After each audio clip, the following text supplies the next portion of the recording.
After having been put on the shelf time and again, there is so much anticipation and excitement for the community and youth council polls and the first ever parliamentary elections for the BARM. Thus, there is a little surprise and a huge turnout these polls will ultimately generate, which our Sheila Natividad hashes over in this report. The Commission on Elections is fully prepared for the start of the Barangay and Sangguniang Kabataan elections this coming November 2. This is despite proposals filed in Congress seeking to temporarily postpone the BSKE until 2028. Yung halalan kasi maliban sa ito ay isa sa pinaka-importanting elemento ng demokrasya. Dito po makikita nyo yung regularidad ng isang halalan. Napaka-importante kung bakit siya periodic and regular dahil yan yung paraan natin upang matimbang natin yung ating mga namumuno, lalo pat sila'y mag-aambisyon muli na tumakbo. Titingnan natin sila ba'y nag-perform ng tama, maayos, kinakailangan ba natin silang bigyan pa ng isa pang mandato o dapat tapusin na yung mandatong yan. Recently, a bill was also filed in the Senate to extend the term from 4 years to up to 5 years.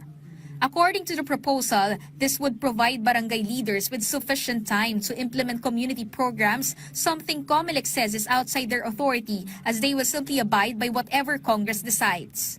Yan po hindi namin kayang pakialaman. Pero po ang gusto po namin sabihin, ang COMELEC po ay handang-handang magsagawa ng halalan sa November 2. Hindi po kami tumitigil sa ating paghahanda kahit pa may mga alingas-ngas na maaari ito ay hindi matuloy. COMELEC is also confident in the youth.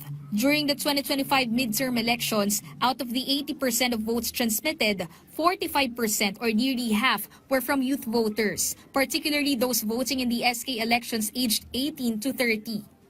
COMELEC Chair Garcia also believes that using social media to gather information greatly contributes to voter participation. So ngayong barangay and SK elections, nakikita po natin na naandun din ang interest ng mga kabataan. Nakita na po nila social media po talaga ang tunay na kadahilanan. Kung kaya nga lang, nandun din naman yung threat ng misinformation, disinformation. Kasi po pag mataas ang bilang ng pagboto na porsyento, isa lang ang ibig sabihin, may pag-asa ang mga barangay. May gusto nilang sila rin ang magdidikta kung sino ang leader ng mga barangay natin. Meanwhile, COMELEC has also been invited to a Senate hearing regarding the proposal to postpone the BSKE and extend the terms of barangay and SK officials. But the Commission maintains that until there is an official announcement of postponement, the public should not believe the spreading misinformation. They added that they remain prepared and are currently conducting voter education and information drives in localities. Sheila Natividad for The Nation.